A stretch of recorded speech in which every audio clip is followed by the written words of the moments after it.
was asked to do this presentation at the expo last year in Brainerd. I had no idea what I was going to do. I was like, well, you know what, the heck with this. Everybody says that these things aren't here. Well, the government finally opened up and said, well, yeah, they are kind of here. Then, of course, you've got Graves, Grush, and Favor, and Congressman Burchett, Luna, and a few others that are saying, these things are here, what's going on? So I said, the heck with it. That's what we're going to do. They are here. Thank you very much. Have a good day. I'm kidding. Disclosure happens every day when people report. And MUFON's got over 140,000. Actually, I think it's 141,000 reports right now. Granted, many of them are IFOs, but there's still a good 10 to 20% right around there that are unknown. And that is a huge, huge number. Where do we start with this? They are here. Well, let's start with Frank Drake, and let's start with the numbers. Who is Frank Drake? He is responsible for the Arecibo message, and he is also responsible for the Drake equation. So we're going to break these down, kind of get into them a little bit here. The Arecibo message is called the Arecibo message because it was transmitted from the Arecibo telescope in Puerto Rico in 1974. It was aimed at the globular cluster Messier 13. This is the Arecibo message right here, so we'll kind of break this down. And there's 8 different sections to this. Starts off with the numbers, the universal language of math, numbers. The second part of it, which is the purple part, those are the atomic numbers of hydrogen, carbon, nitrogen, oxygen, and phosphorus. And those are the elements that make up DNA. The green part is the formulas that make up DNA in binary code. The white and blue helix-looking thing, that is the number of DNA nucleotides, and it's a graphic of the double helix. The red guy down there, along with the blue and the white on the left and the white on the right-hand side, that is the size of the average human being and the human population at the time, 1974, which is 4 billion. And then number 7, which is the yellow part, that's the graphic of the solar system, which obviously includes Pluto because at the time Pluto was part of the solar system, as we all learned. And the third one from the left, the third small one, is elevated to show that that's Earth and that there's living beings on there. And then the purple part on the bottom is just a graphic of the Arecibo telescope. What did Carl Sagan have to say about the message? This is what he had to say. He said, decoding the message forms kind of a pictogram that says something like this. It says, here's how we count from 1 to 10. Here are 5 atoms that we think are interesting or important, which are hydrogen, carbon, nitrogen, oxygen, and phosphorus. Here are some ways to put these atoms together that we think are interesting or important. The molecules, and forgive me for if I chop these up, but the molecules of thymine, adenine, guanine, and cystosine, in a chain composed of alternating sugars and phosphates. These molecular building blocks are put together to form a long molecule of DNA comprising of about 4 billion links in the chain. The molecule is a double helix. In some way, this molecule is important for the clumsy-looking creature at the center of the message. That creature is 14 radio wavelengths or 5 foot 9.5 inches tall. And there are about 4 billion of these creatures on the third planet from our star. There are 9 planets altogether, 4 big ones towards the outside and 1 little one at the extremity. This message is brought to you courtesy of a radio telescope that is 2,430 wavelengths or 1,000 feet in diameter. And that's the Arecibo message in a nutshell. It's going to take about 25,000 years for this message to get to the center of that Messier 13 globular cluster. And like everything else, the cluster's moving, we're moving at about 240,000 miles an hour through space. The cluster is also moving. However, considering the vastness of space, in 25,000 years, it's going to be about the center of that cluster when it gets there. And it wasn't really meant as a true conversation with aliens. It was more meant as a just a proof of concept type of thing. So the Messier globular system cluster, or the M13, is located in the Hercules constellation pictured right here. So if you look to the right, you can't see it, but I think you guys can see my, you can see my pointer. Here's Arcturus right here. Right over here would be the Big Dipper. If you follow the Big Dipper's handle, it will point towards Arcturus, which is a really bright star in the sky. Up to the to this side of Arcturus is a constellation that looks like a U. And then right here is Hercules, and right here is Messier 13. And it will appear as a fuzzy star because it's not a star, it's a galaxy. And this is a picture, an actual picture of the cluster right there. Okay, well, did we get an answer in 2001? We're going to talk about that later. Okay, so back to Frank Drake, and we're going to talk about the Drake equation now. This is the Drake equation, broken down pretty basic, and is a number of civilizations capable of interstellar communications. R, which would be the rate of star formation in the Milky Way galaxy. FP is the fraction of stars that have planets. NE is the number of planets that can support life. FL is the fraction of planets where life is initiated. Fi would be the fraction of planets that have intelligent life. And FC is the fraction of planets that life is technologically capable of interstellar communications.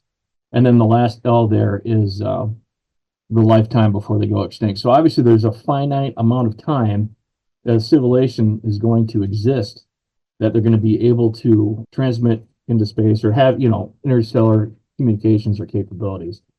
Because if they're anything like humans, at some point, we're probably going to destroy ourselves. Hopefully not. We can plug some numbers in here. In 1961, Drake postulated that in the Milky Way galaxy, that he figured the rate of star formation was about 2 per year, 2 to 5, right around there. The fraction of stars that have planets right now, it's 1. We know that. Just about every star has planets. NE, the fraction of planets that can support life, is anywhere between 1 to 5. Fraction of planets that life is initiated, probably at least on one of them. And number of planets that, or a fraction of planets that have intelligent life, probably at least one of them at some point. Fraction of planets that life has invented interstellar communications, about 10 to 20%. And a lifetime before they go extinct could be anywhere between 1,000 years and 100 million years. So those are a lot of numbers, and this is what it came up to. About 20 planets, which doesn't seem like a whole lot, to 100 million planets in the Milky Way galaxy alone are capable of interstellar communications. Now, if you think about this, there's over 200 billion galaxies in the observable universe alone.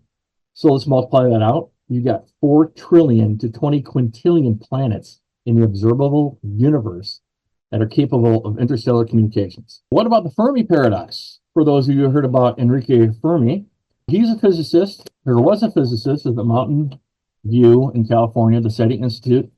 And in 1950, he was at lunch with several of his colleagues, and he just kind of blurted out, well, where are they? And he's talking about, obviously, alien life. If Drake says there's a bazillion civilizations out there capable of interstellar communications, why haven't we seen any? What's going on? The paradox, obviously, is the conflict between the argument that intelligent life must exist in the vastness of the universe, but where's the evidence? Well, how far back in time should we go to talk about this? According to ufologist Linda Moulton Howe, the Earth has possibly been visited by aliens for over 270 million years now. She got this information from an NSA insider, and she's talked about this on her Earth Files YouTube channel several times. The question really kind of arises, if they've been visiting here for 270 million years, are we, as in you and I, those of us that are here, are we the first civilization that's been here? How many have come before us? Why don't we see evidence of them? But how old are the pyramids? What about the Sphinx? There's a black pyramid supposedly in Alaska that you probably know about. There's pyramids in China, former Yugoslavia, for those of us old enough to know where that's at. There's some in the Antarctic, and there might be other places too. But why don't we see them? Well, maybe we obviously already do.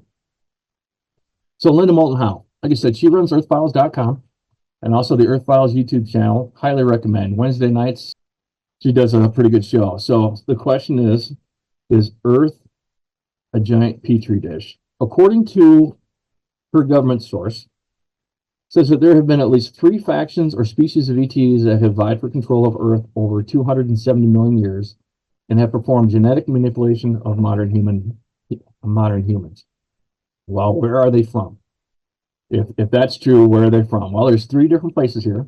One of them is Alpha Centauri, which is 4.2 light years away.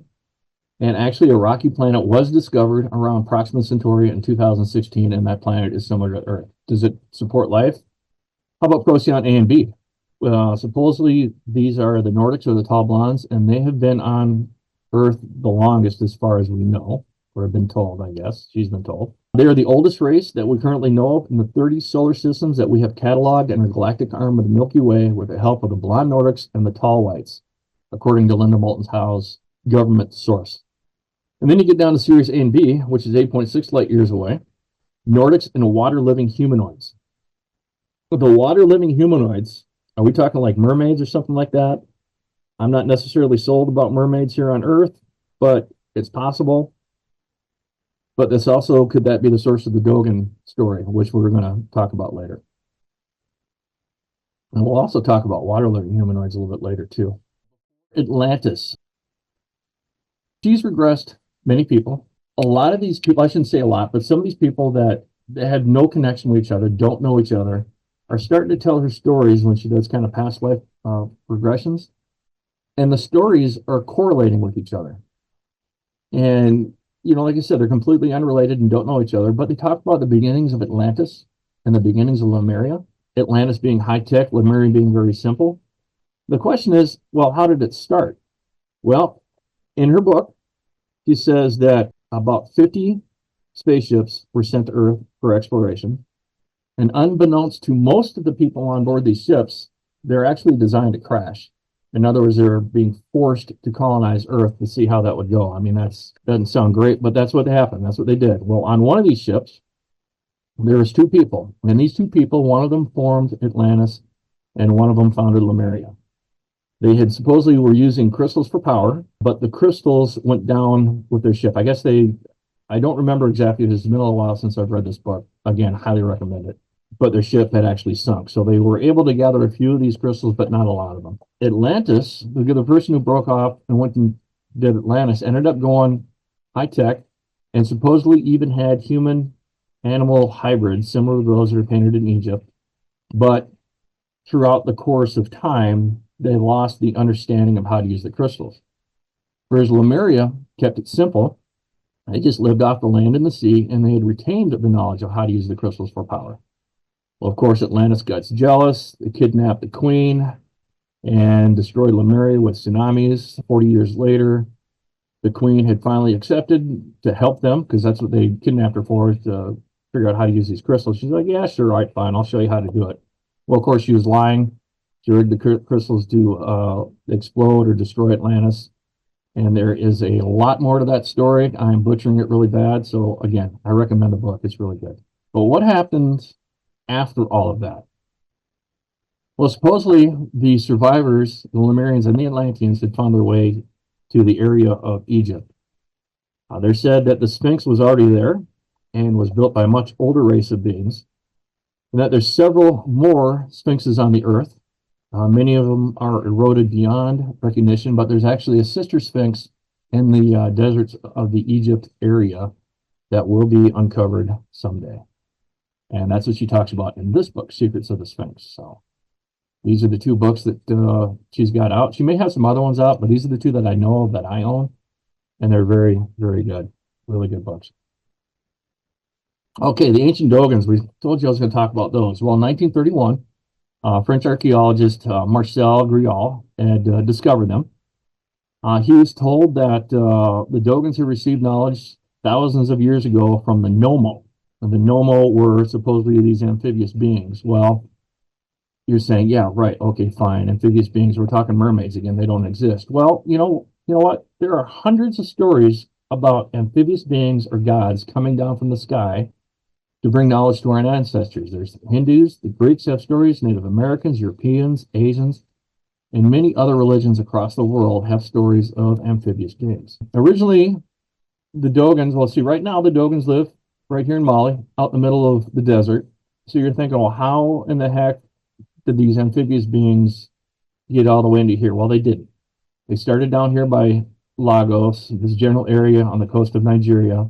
Sometime before 1000 AD, they had to flee to go up there to escape religious prosecution or persecution by the Muslims. That's just how that happened. So anyhow, now they live up here in Mali by the Niger River, but still out in the middle of nowhere. So let's talk about the Nomo a little bit. So the Dogons spoke of the Nomo, or teachers, that came down from the sky and lived in the ocean, but they helped the humans. They were mermaid or mermen-looking creatures They're amphibious beings, so they couldn't live long out of the water. So I don't know how this all worked. But to this day, the Dogons still celebrate the day of the fish, or the day that they came out and started helping. So they were taught about astronomy of the local solar system, which includes Jupiter having 4 moons, which obviously we know they have a lot more, but really they have 4 main ones that if you look through the telescope you can see, which are really cool. They were taught that Saturn had rings and that Earth was not flat. So I apologize to the flat earthers out there. The Earth is not flat, it is round. Earth revolves around the sun, and that our solar system is located in an arm of the spiral galaxy. They were also taught that the Nomo were from a star that orbited Sirius A, or Sirius B, which you can see on the lower left of this picture here, that little dot down there. They also spoke of a third star that's not been discovered yet. However, the gravitational studies show that there is a strong possibility that it does exist and that it has been in orbit, or that it has an orbit of about 6 years. So the Dogons knew that Sirius A was larger than the sun, which it is. And they also learned that, or they call the Sirius B, which, like I said, modern science didn't know anything about until recently. They called it Pol-Tolo, which is a type, which breaks down to Po, meaning a type of cereal that's heavy, and Tolo, meaning a star, so heavy star. Well, in 1862, it was discovered, but it wasn't confirmed until 1970. And then in 2005, the Hubble Space Telescope provided further proof, and that it was a white dwarf. The Dogons knew that it had a 50-year orbital period. They knew that Sirius B was the size of the Earth, and that it was white and extremely dense, made from the heaviest metal in the universe, and that it spins on its axis. 1 teaspoon of the material of Sirius B would weigh over a ton on Earth. How is that possible that they would know that, if not given that information from either the Nomo or some other advanced civilization? I always found that the Dogons an incredible story. Okay, so we're going to kind of move into some classical accounts here. So the Babylonian priest astronomer Berosus Chaldeus wrote about a water monster somewhere between 290 and 278. The water monster's name was Oannes, and that it came from the sea. It had a body similar to the fish, or to a fish. It had feet like a man. It only lived in the water. And all knowledge was received from the sea monster Oannes after the creation. And the question is, well, is Oannes the same being as the Nomo? You know, is it the same species here that we're talking about? This relief right here is a depiction of Oannes. You can see right there, it's kind of neat. Okay, classical accounts. This information is from Richard Struthers, who wrote UFOs in Classical Antiquity for NASA in 2007. Why is NASA writing about UFOs? What are they trying to get at? What's that all about? Classical accounts from a paper written by Richard Struthers called UFOs in Classic Antiquity, published by NASA. Struthers concludes that any viable theory must reckon with the extraordinary persistence and consistency of the phenomena discussed here over many centuries. So, all right, so moving on. During the Second Punic War, and I got a few of them here in the Second Punic War, about 218 BC, Titus Livius wrote that there was a spectacle of ships gleamed in the sky. Ships in the sky. They obviously didn't have aircraft then, so what's he writing about? And then he wrote again that there was round shields seen in the sky, and this is the next year. So why are round shields flying through the sky? Again, that's probably extraterrestrial craft or something, because they obviously didn't have it then.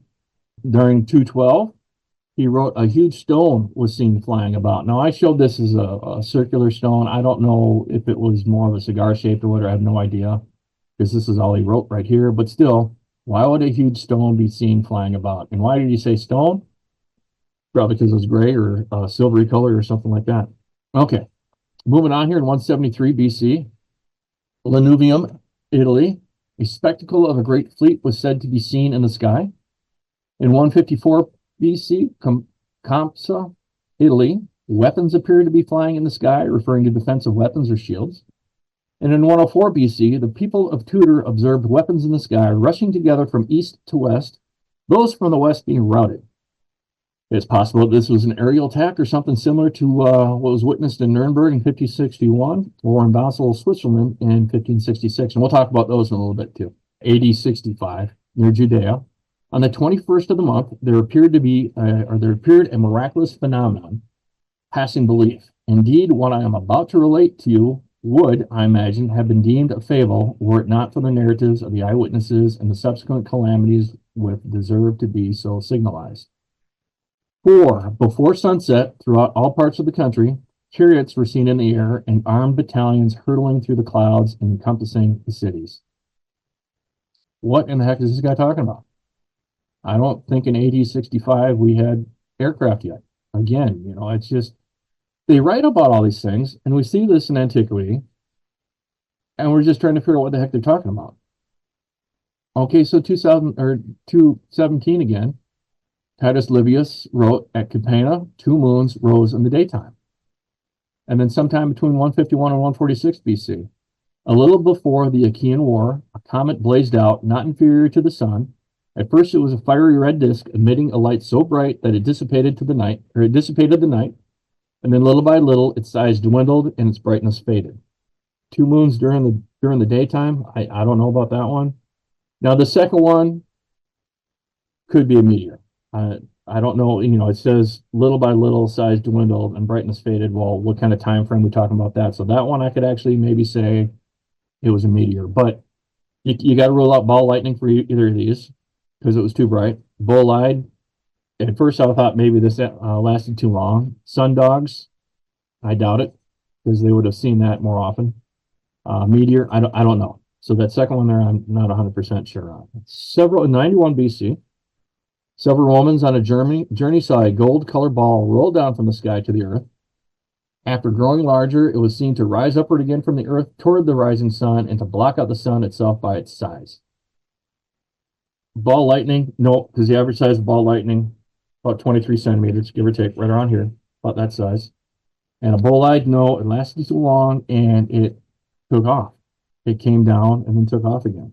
And then in about 91 BC, a spark seemed to fall from the star and to grow as it approached the earth. After it had become as large as the moon, light was diffused all around it, as if on a cloudy day, and then retreating to the sky, the object changed into a torch. Did a smaller craft come out of a mothership? The diffused light, though, that's an interesting one because it's kind of typical of a lot of sightings. You hear, how come we don't have a solid picture of UFO? Well, Mr. Meyer in Switzerland may have taken some, but it's also been understood or thought about that it's possible that you won't get a solid picture of it because the field around it is actually kind of diffusing the light. You actually hear that quite often. It could be an energy field that surrounds the aircraft or the spacecraft or whatever that would allow for sudden accelerations and maneuvers and starting and stopping and transmuting and being able to go into the water and then take off up into space. Besides, this thing came down and then took off again. Meteors don't do that.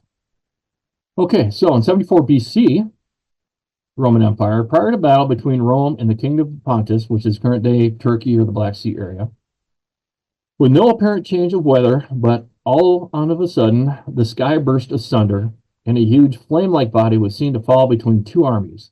In shape, it was most like a wine jar, and in color, like molten silver. Both sides were astonished at the sight and separated. Lots of witnesses here, but if it was a meteor, why was there no impact and no noise? And it landed between armies.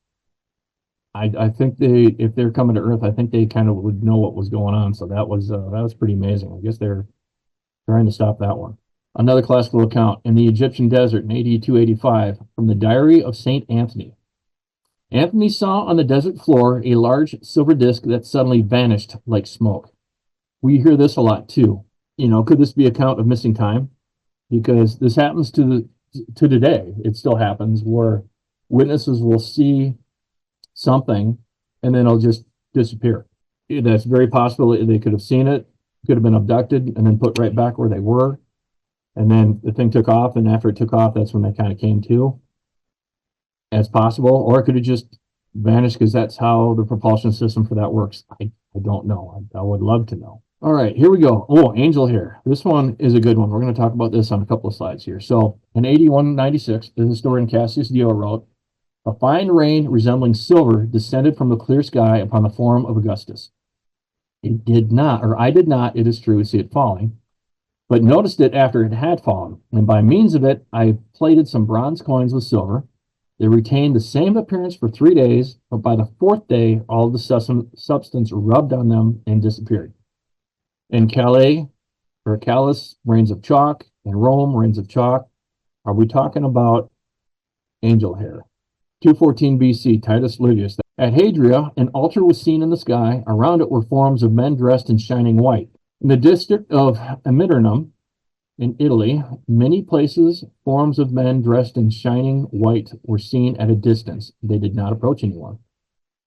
The shining white, where is that? A silver bodysuit, white robes. Like I said, we're gonna talk about this, about white robes, actually, and it's kind of an amazing story with pictures.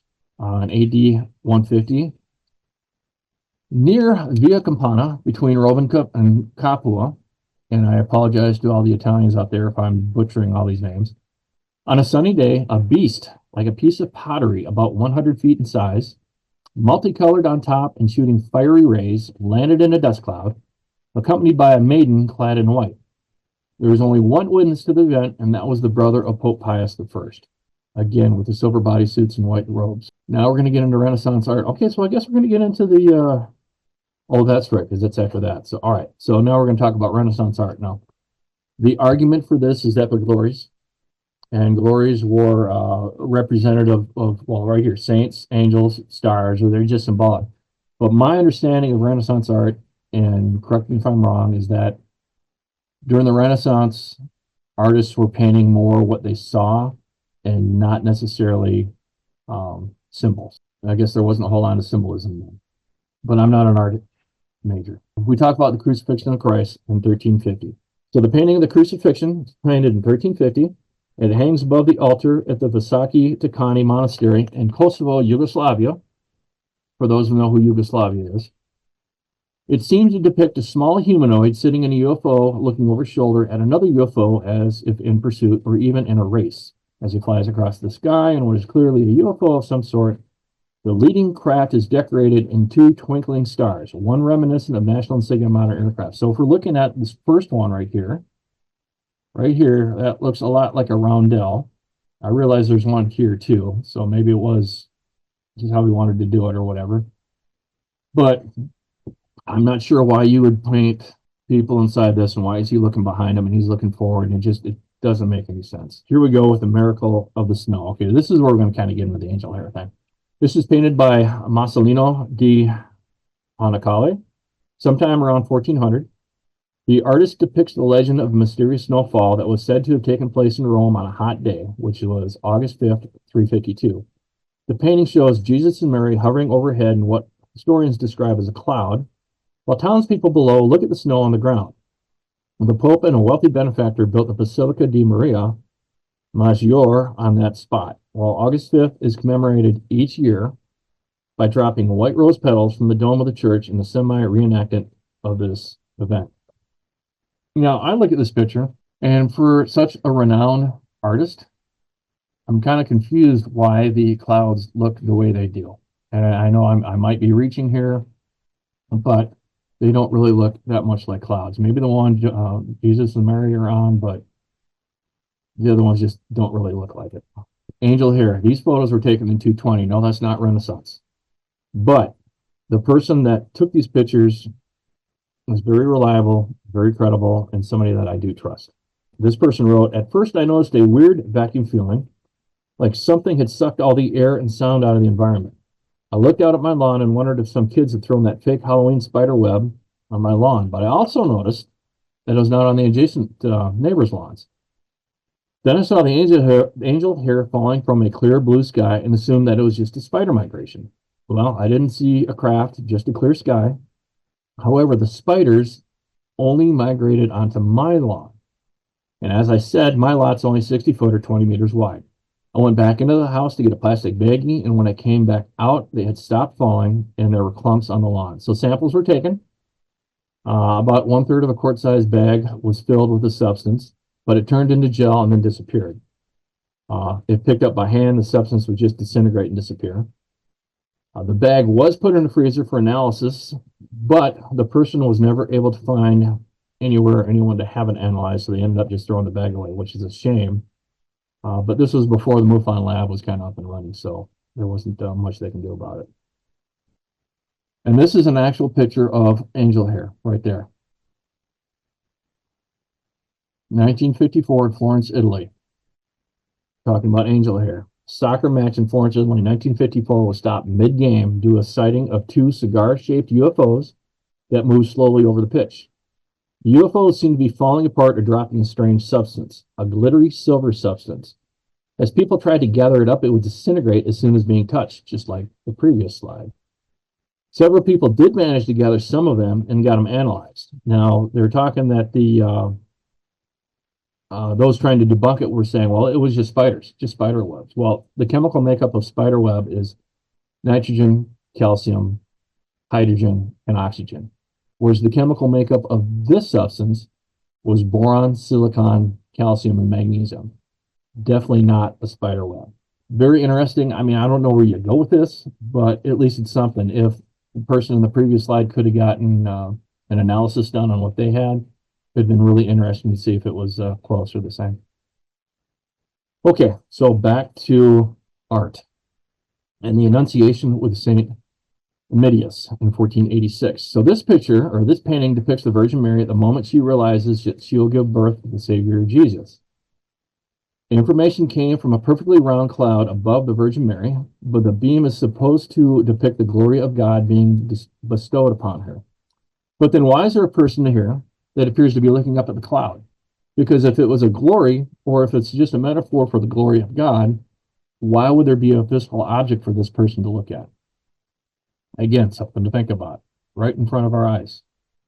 The Renaissance art, Madonna and Saint Giovanni in the 1400s.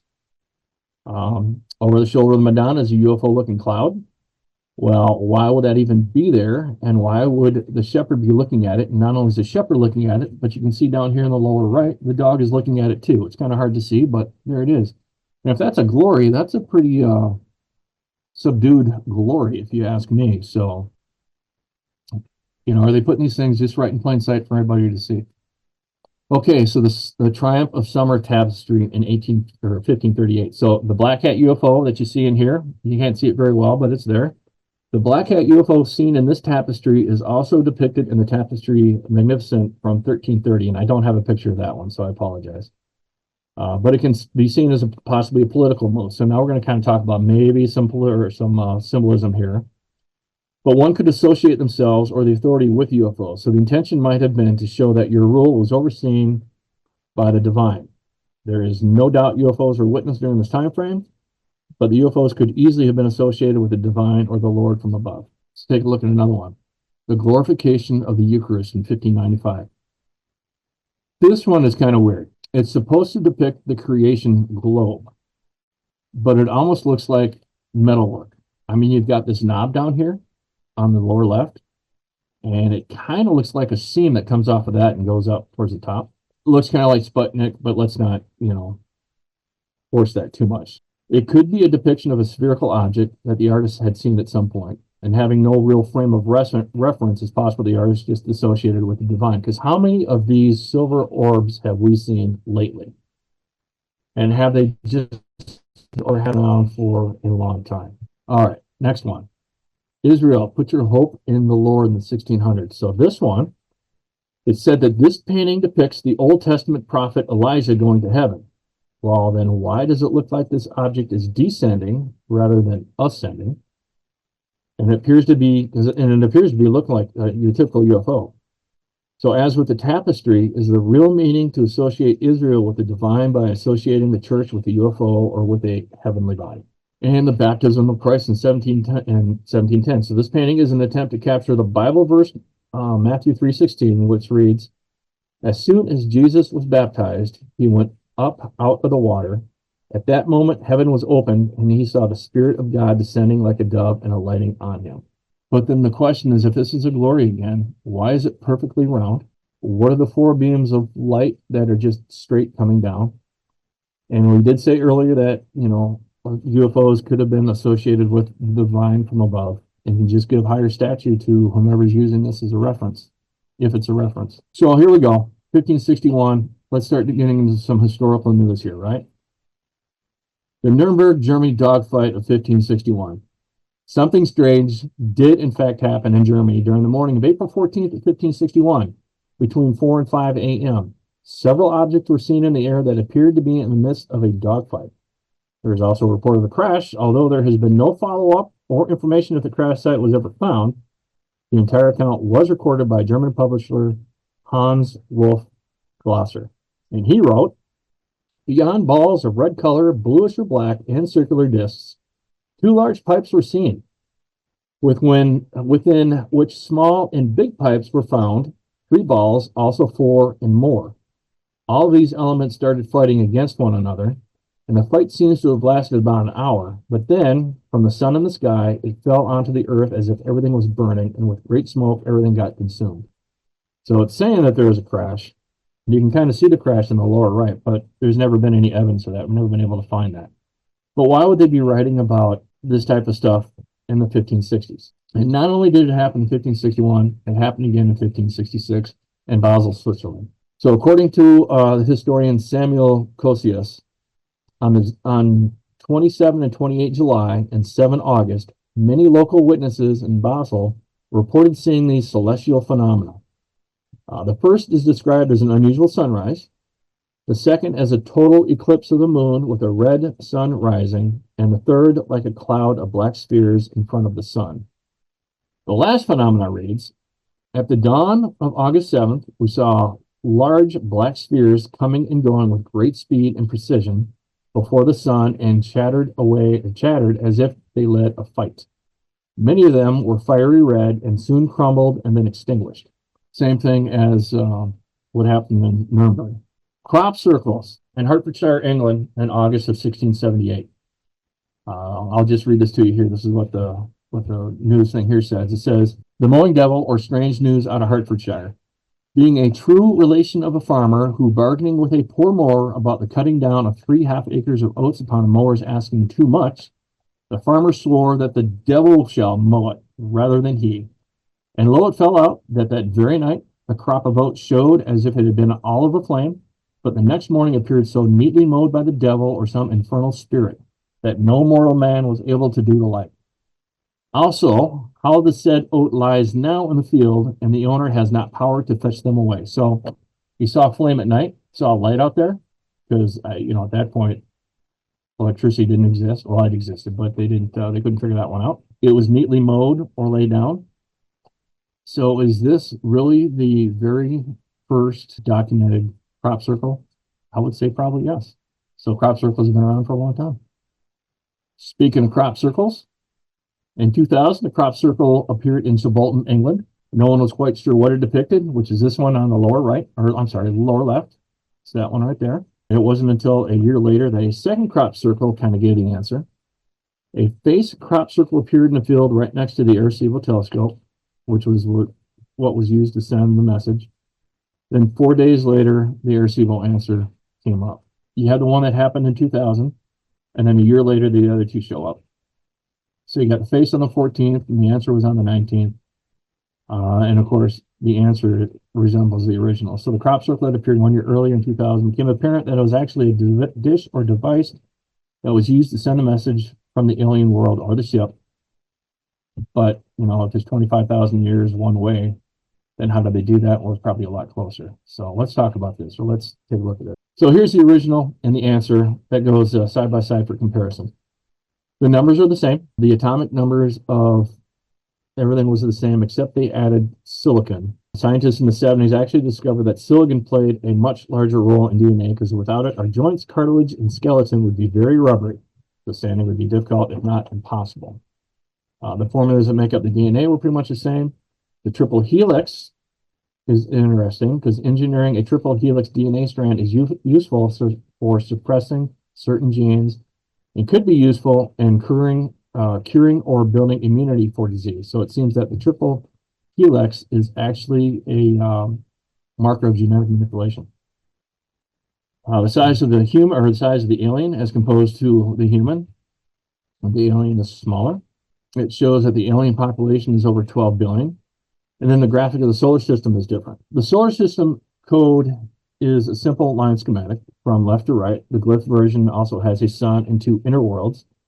This is followed by three elevated icons indicating that three worlds in the center solar systems are or were inhabited. Then outside the elevated group, like two larger twin planets followed by two smaller planets. So it doesn't look like our solar system as far as I'm concerned. But some people say that it is possible that this altered solar system here actually is our solar system 65 million years ago. And there's several reasons that they say that. Okay, so first, it would be extremely coincidental to also have two inner planets counterpart to Mercury and Venus in our first alien communication of another solar system.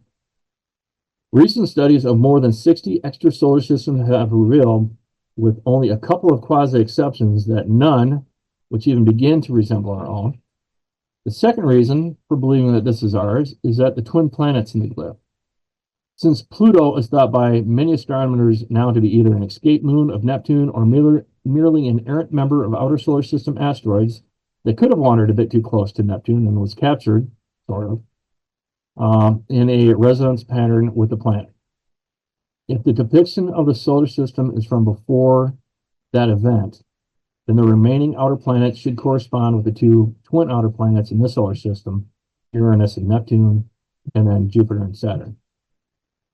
A first impression of this schematic might be that these three elevated inhabited planets in the glyph correspond to Earth, Mars, and possibly Jupiter. That doesn't really make a whole lot of sense. Is the fifth planet the present-day asteroid belt?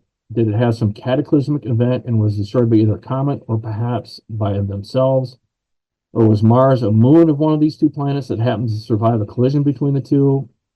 Who knows? It's the explosion collision of this fourth and fifth planet 65 million years ago, which resulted in the literal vaporization of the bulk of these two planets and the few orbiting fragments that we see as current asteroids. Of course, such a catastrophe would have been devastating to any life or populations on these former worlds. And of course, they're depicting there that the alien race had upwards of 12 billion people. But it could still be a depiction of a solar system that we have not yet found. Then, of course, on the bottom here is the final section of the glyph, which is the response. It appeared in place of the Arecibo telescope in the original. They have this other form that maybe that's how they or what they use to transmit this message. And right now we have no idea what that even is. So as you can see on number 7 there, I said I disagreed with 65 million years ago. Could it possibly be TRAPPIST? And here's the TRAPPIST solar system right here. So the thing about TRAPPIST, it was just recently discovered. James Webb supposedly is going to be looking at it at some point. I don't know when. You can see our solar system down at the bottom. And then the TRAPPIST system, the star is really tiny, which is why it could fit inside the orbit of Mercury here. But it also shows that there are 3, almost 4 planets in the habitable zone. So TRAPPIST is about 40 light years from Earth. We know of 7 planets, but perhaps we haven't seen the outer 2 yet, or however many more. The 4th, 5th, and 6th planets are in the habitable zone, according to NASA now. Water is abundant on many of these planets. NASA started reporting on TRAPPIST in 2018. There's an aerospace whistleblower that claims our government already knows about the intelligent life in the TRAPPIST system. It says the 4th planet out, which is designated E1, is very similar to our Earth. James Webb's data on the 1st planet closest to the dwarf sun says that it sucks. So I guess that means no life there. We already know that TRAPPIST-1 has 2 planets that have intelligent life. And a remote viewer has said that there is life on the 4th, 5th, and 6th planets, including aquatic intelligent life. And the whistleblower also said that the remote viewer also said that there's a couple of large ships in the systems. Okay, in 2008, closer to home, in Boston. Just to begin with here, there is a difference between man-made and real crop circles. One is altered molecular compounds, physiological changes in the plants, appearance of rare radioactive isotopes that have been created by the technological application of some form of hyperdimensional physics to the living plants. It's a lot of big words, but mainly it says that the difference between man-made and possibly allegedly real crop circles is the real ones are going to have some really weird physics done to them. Boston is a small town, about 1,500 people in the greater Grand Forks area. There were 3 homesteads that had crop circles. that appeared that morning within 10 miles of Boston. Crop circles were symmetrical and evenly spaced with different symbols. Now, obviously, I've only got a picture of two. I don't have a picture of the third one. Supposedly, a UPS driver had found it, told the landowner. I'm not sure which one he found, but he found one of them, told the landowner. The landowner told the mayor. The landowner also said that at about 2 in the morning, his dog started going crazy with barking and howling and all kinds of stuff, and he had no idea what was going on. There have been no rumors of anybody doing this. No one's ever claimed credit. There's no trash or evidence that was left behind. So if it was a hoax, it took an incredible amount of talent and discipline to do all three of these, even if you had a team of people. And in the years, it still remains unsolved. Nobody has claimed credit for this. No one said anything about it. Moving on, Columbus, he sees a USO, and I'm sure a lot of you have probably heard about this. In October of 1492, at around 10 p.m. on the night of October 11th, 1492, Columbus spotted an eerie light glowing above the water. This account is from the Life and Voyages of Christopher Columbus, and he wrote, Christopher Columbus and Pedro Gutierrez, while on deck of the Santa Maria, observed a light glimmering at a great distance. It vanished and reappeared several times during the night, moving up and down in sudden and passing gleams, and taken by Columbus as a sign that they would soon come to land. Well, 4 days later, they actually did, which was kind of neat. But Columbus did, in fact, according to this, see a USO. And yes, early Americans, the Puritans, John Winthrop in Boston in 1639. In this year one, James Everall, a sober, discreet man, and two others saw a great light in the night. It stood and flamed up. It was about 3 yards square. When it ran, it was contracted into the figure of a swine. It ran swift as an arrow towards Charlton. When it was over, they found themselves carried quite back by the tide to the place they had come from. Other credible people saw the same light afterwards at about the same place. They were on a river when they saw this. When it took off, it got brighter. 3 yards square. Was it spherical? Was it square, rectangular? When it says it contracted to the figure of a swine, does that mean that it had the shape of a tic tac? I don't know how far away it was. But the interesting thing here was that they said that they found themselves carried quite back by the tide to the place where they had come from. Does that mean that there was missing time? And that they, either the ETs or whatever, put them further back, or that they just put them where they were and they didn't come out of it till they were further back? So, I mean, it's very interesting, and there's other witnesses that saw the same object. And this is John Winthrop right here. And this is in Boston in 1644. The 18th of this month, 2 lights were seen near Boston, or a week after, the light was seen again. A light like the moon arose above the northeast point in Boston and met the former, and there they closed onto one, and then departed, and closed, and parted diverse times, and so went and flew off and vanished. And this is about 8 o'clock in the evening, and was seen by many people. So lights joined and parted. Is that like lights coming off a mothership, or what it was? There's other witnesses that saw the same object. There is a video on our website under snippets, if you go to look at our channel, where you just see, and this was taken over Lake Superior several years ago, where you see a series of lights, 3 or 4 or 5 lights, and they kind of seem to be dancing kind of around each other. And it makes you wonder if that's kind of what this was all about too. So you get the chance, check that out. Samuel Drake, Boston, 1644, which I believe this is the same account. So during the past winter, there had been seen many strange lights and many noises heard, to the great affrightment of the inhabitants.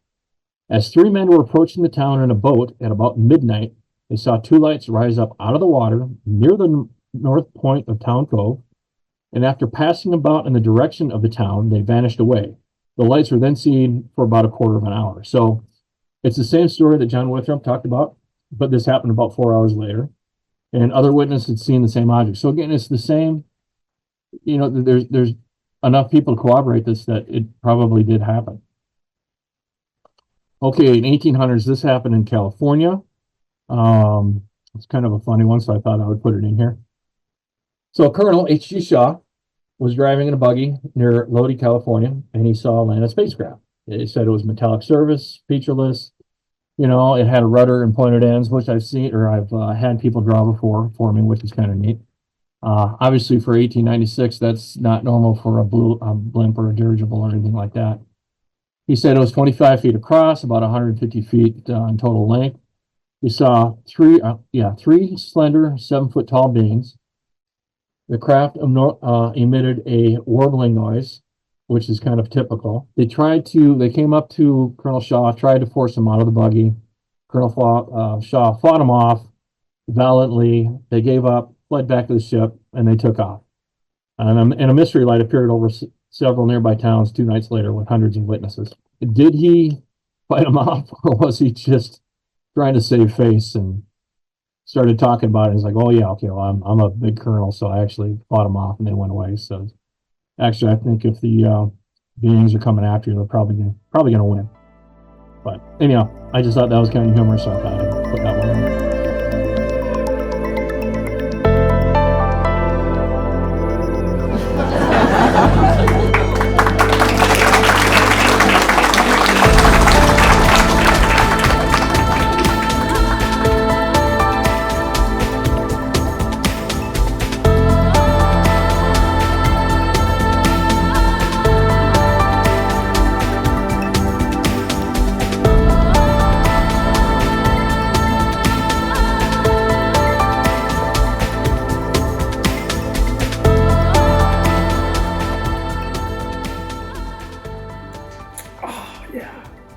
Martian soda, good stuff. Why are you guys still here? The meeting's over. Go home. It's all right. Go home. Oh.